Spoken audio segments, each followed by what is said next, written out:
Hey everybody, welcome back to the channel. So we're going to open a package today. It's a package I'm somewhat nostalgic and somewhat excited about. And the reason for that is this actually pertains back to the days of young Tennessee Fats. Not old Tennessee Fats, which we see in front of us here, but young Tennessee Fats. Young Tennessee Fats, back in the day, running around the streets of Ontario and Toronto and going to independent comic shops and bookstores and buying all sorts of weird stuff. And back then, I discovered something called Kitchen Sink Press. Now, many of you would have already discovered Kitchen Sink Press on your own, but I hadn't, because, I was living out in rural Ontario and I had access to absolutely nothing that pertained to comics. So everything that I found was literally me digging through boxes in shops, and then every once in a while going, holy crap, what the heck is this? Well, when I discovered Harold Head and the Adventure of Hitler's Cocaine, yes, for those of you who are actually thinking I'm lying, I'm not, Google it. When I discovered that, it sort of was one of those eye-opening experiences where I said, what the hell is this? Well, since then, Kitchen Sink Press has wound down its operations a little bit. But there's an old man story here, and I'm going to tell it to you. And this old man story, we're going to tell it to you while we open the package. So without any further ado, let's just get into this thing. All right, so let's get into this package here. So here's the old man story. And again, it's an old man story because I'm old and I'm telling you. So years ago, I discovered Kitchen Sink Press. And I mentioned that one comic earlier in the intro to this one. And I also discovered, what else did I find back then? I found, it was a Spirit book, that's right. I found, it was a magazine-sized story of the Spirit, Will Eisner's The Spirit. Again, Kitchen Sink Press, and it was really cool. And what I discovered back then was I was like, wow, this is a really cool little comic company here. They do all sorts of independent stuff, that's kind of neat. And really, problem being that young Tennessee Fats was broke perpetually, because I was broke perpetually. I couldn't really do much about it. It was a great thing to know, and it was a great thing to find, but, what am I going to do about it? What good does that do me? So years go by, and I look into it later in life when I have more money. I'm able to look into actually buying things more now. And unfortunately, they've sort of wound down operations. So what happened was, and I'm going to get my coffee here and take a sip of the coffee. Here we go. Intermission. That's good coffee. Anyway, so what happened was I saw a posting about 4 months ago, and it was on Instagram, and it was somebody posting a comic, and on it I looked at the character that was on the cover, and I said, isn't that the guy from the original heavy metal movie? That's the captain guy that was on trial for war crimes, and then he escaped and did the whole thing. And I thought, yeah, that's totally that guy. That's it. But I asked the question, because I was like, because it wasn't a heavy metal book, so that's why I sort of went, Well, I asked the question, I posted on Instagram. And this is the importance of actually following things you're interested in on Instagram and not getting buried in all the noise. Well, I posted, and I got a response within a day. And I thought, oh, okay, yeah. And they verified, yeah, absolutely, that's the guy from the Heavy Metal magazine. But then I looked at it, and the person who posted the response wasn't actually the person who posted the comic. It was Dennis Kitchen. So I look at that name, and I'm thinking, why does this name ring a bell? Why should I know this? Well, again, old man brain kicking in. Well, guess what? It rings a bell because guess what? That's Dennis Kitchen of Kitchen Sink Press. Oh, really? Ooh. So the best part about social media is you're able to draw back on links when people put that stuff in their profile. So I follow back and I find Dennis Kitchen still has a shop. Dennis Kitchen still is publishing. Well, diminished level compared to what he was doing, but still doing work. I'm like, oh my God. So I look at his shop, and I tell you, he had two things that I really, really wanted, and that I wanted for years, which unfortunately, they are no longer in print, which is really a sad state of affairs. Not for him or anything like that. These are the original Harvey Kurtzman Little Annie Fanny stories that were published as part of Playboy magazines. So you're talking back in the 60s. Well, I'm a huge Kurtzman fan, for anybody who doesn't know.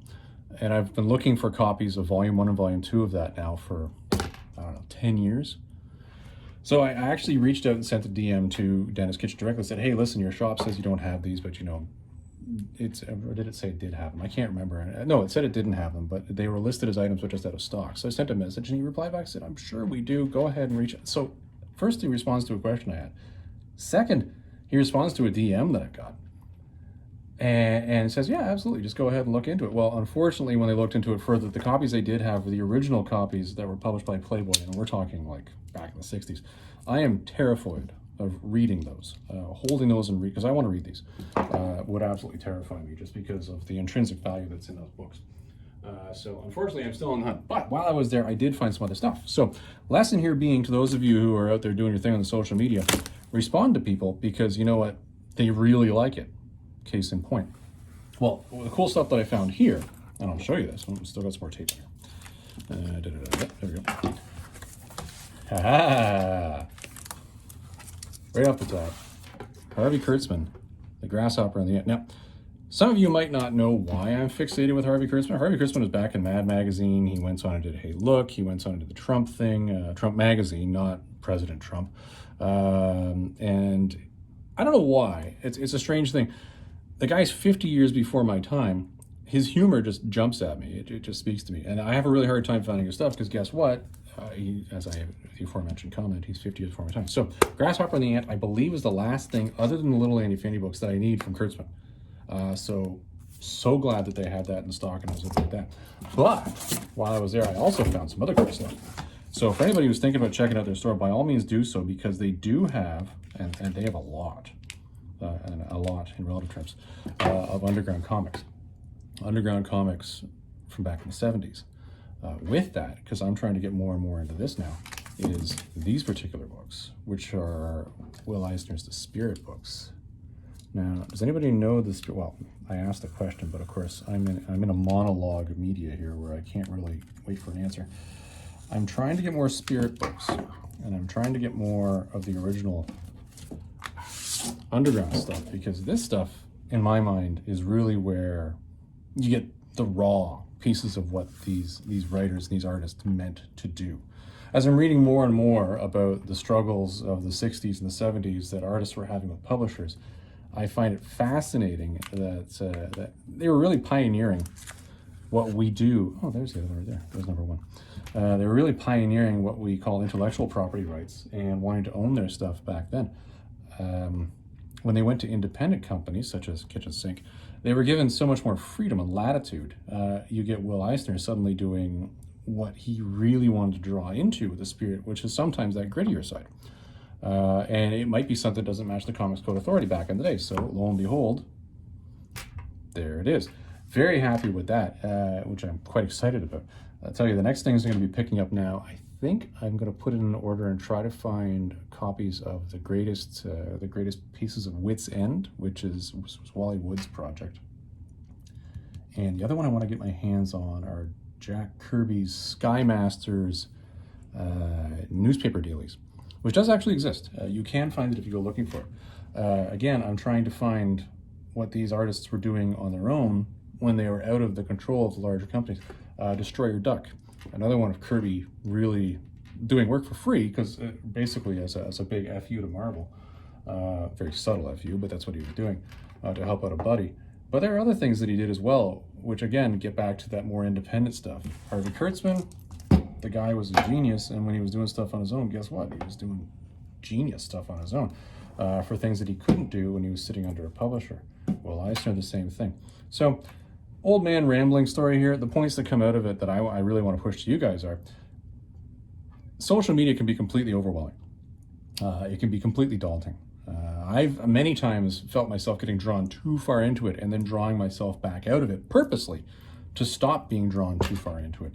But I think as long as you're able to, as an adult, step back and say, no, these are the only specific things in social media that I'm actually interested in.